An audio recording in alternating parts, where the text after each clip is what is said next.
Now it's time for the creator of the Double Shot newsletter, our early morning commentator. The first thing you read over your coffee, Mr. Terry Barnes. Terry, welcome to the show. Hello, Alexandra. I hope you're feeling better. I'm getting there. I still sound a bit funny, but we're getting there. Before we get into your the two culture war topics, you wrote an article yesterday on the state of Victorian politics, in particular the Liberal leadership. So go on, Terry, have your morning coffee rant. Should the Liberals cut ties and replace their leader, or should they bide their time? Well, I know it's going to upset a lot of viewers who are not great fans of the Liberal leader, John Pesutto. But I do think that now is not the time to give him the boot, not the time to give him the flick. I think he needs to stay in post for some time yet, at least until the second half of the electoral cycle, because the Liberal Party in Victoria is, well, look, Peppa Pig is into jumping in muddy puddles, but if she was jumping into the Liberal Party room muddy puddle, she'd have no muddy puddle to jump into. It's so shallow in terms of depth of talent, absolutely shallow. It's got about 2 or 3 potential successors to John Pesutto. The Shadow Treasurer, Brad Rosewell, the Tourism Shadow Minister, Sam Groth, the former tennis player, and the Education Minister, Shadow Education Minister, Jess Wilson. But all of them are young, all of them are inexperienced, all of them need a bit of political seasoning, and all of them need to prove themselves. There is no immediate successor to John Pesutto. I mean, you could, yes, as one reader of my article pointed out, he turned a paper cut into a suppurating saw with the Moira Deeming fiasco that is going to defeat the Liberal Party and therefore the Victorian Coalition in 2026 at the next state election, almost certainly as things stand. But you just don't burn off what limited talent you have. You don't throw them in at the deep end until there's actually a real chance that, one, they could actually swim rather than sink. 2, that the Liberal Party itself can develop some sound, sensible, middle of the road, and I say middle of the road, I mean centre-right policies that actually relate to the innate conservatism of the Victorian electorate. And whatever you hear about Victoria as being ultra-progressive, we're talking about a handful of seats and the Greens and Labor calling the narrative. And thirdly, nobody's actually going to be paying any attention to the electoral cycle until closer to that state election in 2026. So my feeling is, notwithstanding the Moira Deeming fiasco, notwithstanding the fact that there are writs at 20 paces all over the place, notwithstanding the fact that there's been a failure to mediate between the parties, and John Pesutto has to take responsibility for that.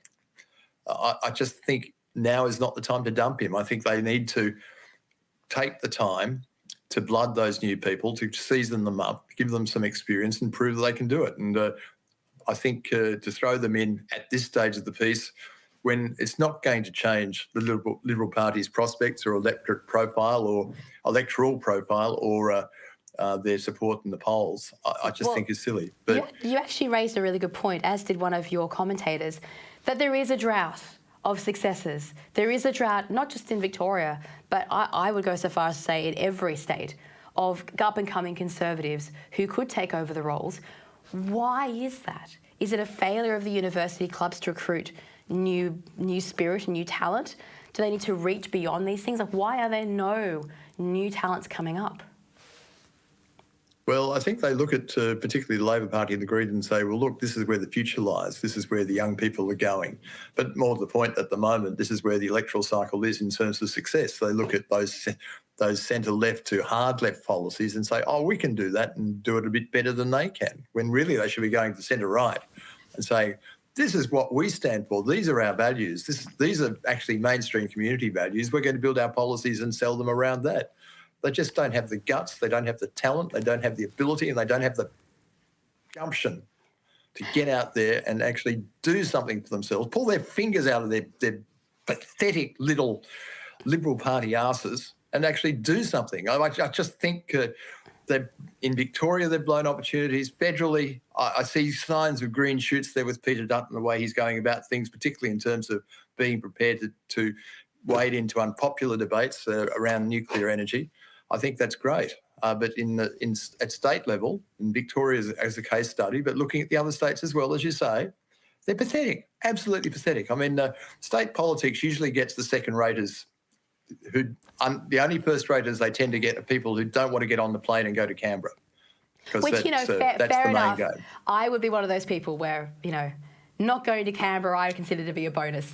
Well, they'd be lucky to have you, Alexandra. But that's the thing. But there's a lot of hacks. There's a lot of factional players. There are a lot of time servers, and certainly in the case of the Victorian Parliament, the Liberal Party, there are extinct volcanoes who had their time but actually aren't contributing, who should just get the hell out of there and give people with some values, with some ambition, with some drive and with some common sense a chance to shine. But they won't, because they're so used to being in opposition in Victoria, and I think you could say the same as some other states. They're so used to being in the opposition that they just think like an opposition. They don't think like a potential government. They don't think of providing an alternative. They just want to actually keep their bums on the opposition benches and pull in their couple of $100K a year and swan around with all the perks of being an MP, but they don't necessarily want to actually change anything. This is the thing that really frustrates me. This is why the Liberal Party in Victoria is such a disgrace.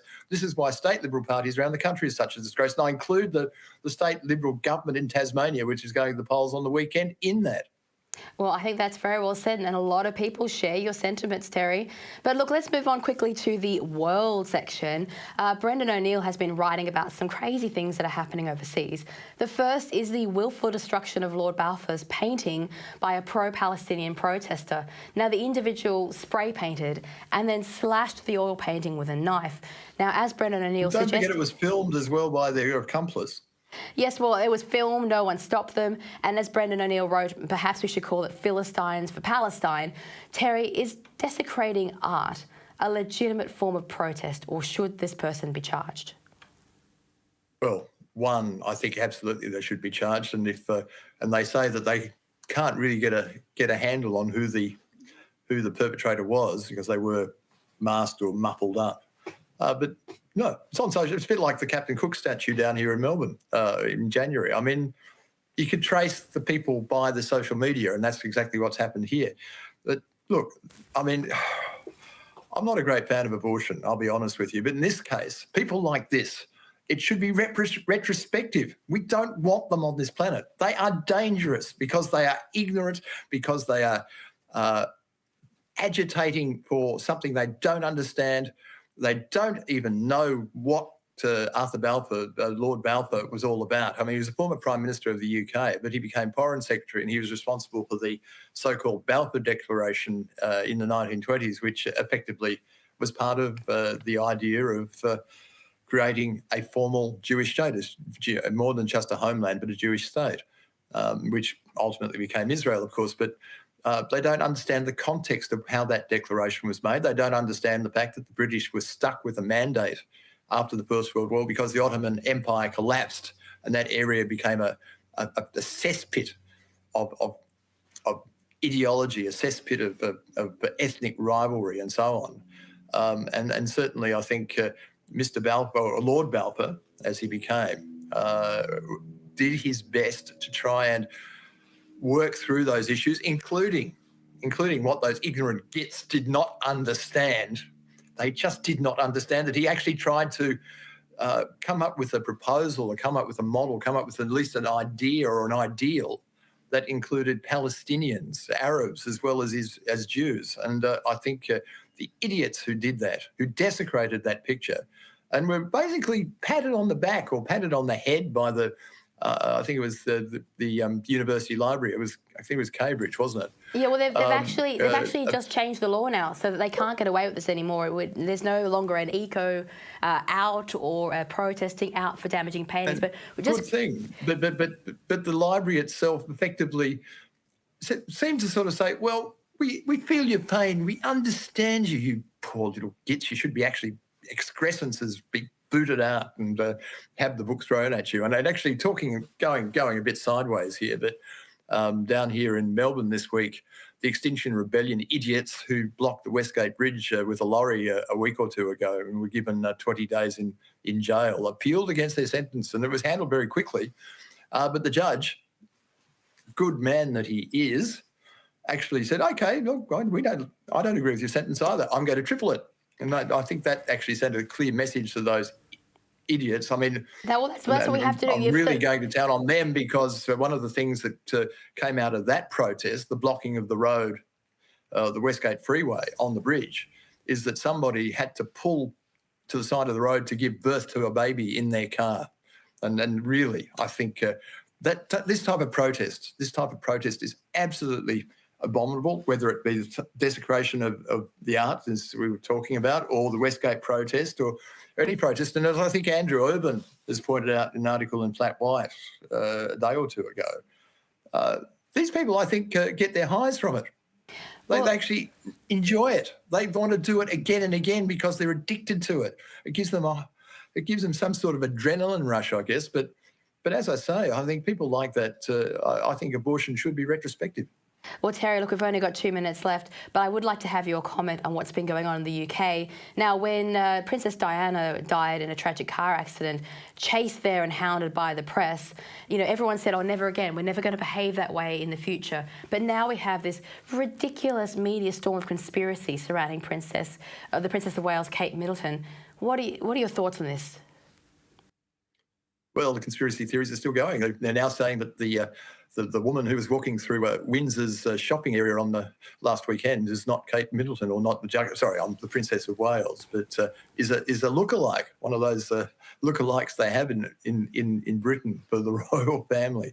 But also that would mean that Prince William was a lookalike as well, I presume. So no, it hasn't solved the problem. I just think the obsession with this, the conspiracy theories that are abounding from it. I mean, let the poor woman recover. I mean, she's had major abdominal, I can't even say that quickly, abdominal surgery. She is recovering. I mean, it's serious enough that it's taking 3 months to recover. They want their privacy. They've decided, for whatever reason, they want to do it without public scrutiny, unlike the King with his cancer diagnosis. But certainly, just let those two be. Let their family be. And some of the things that have been speculated about it, I think, are absolutely disgraceful. Absolutely disgraceful. And look, I'm a monarchist. I believe in the royal family. I want to support the royal family, but I just don't believe this fishbowl existence that they're expected to live, to share every gory detail with us is right. I think we should be going back to the monarchy as it was a century ago, where effectively it was detached, it was remote. As Badgett wrote over 150 years ago, if you let daylight in on the mystery disappears very quickly. And then certainly I think the way that mainstream media and social media work these days is making sure that that mystery is never there. And I just think that is wrong and sad. I certainly think there's no excuse for hounding a poor, sick woman who does everything she can for charity and for others. I think what we're seeing right now is exceptionally cruel. But that's all we have time for today. Absolutely. Thank you so much for joining us, Terry. I'm sorry if I was a bit grumpy and angry, but thanks again. And don't forget, you can subscribe to Terry's morning newsletter by going to spectator.com.au and scrolling down the page, and you'll find you can follow him or myself or the World section as well. Thank you so much.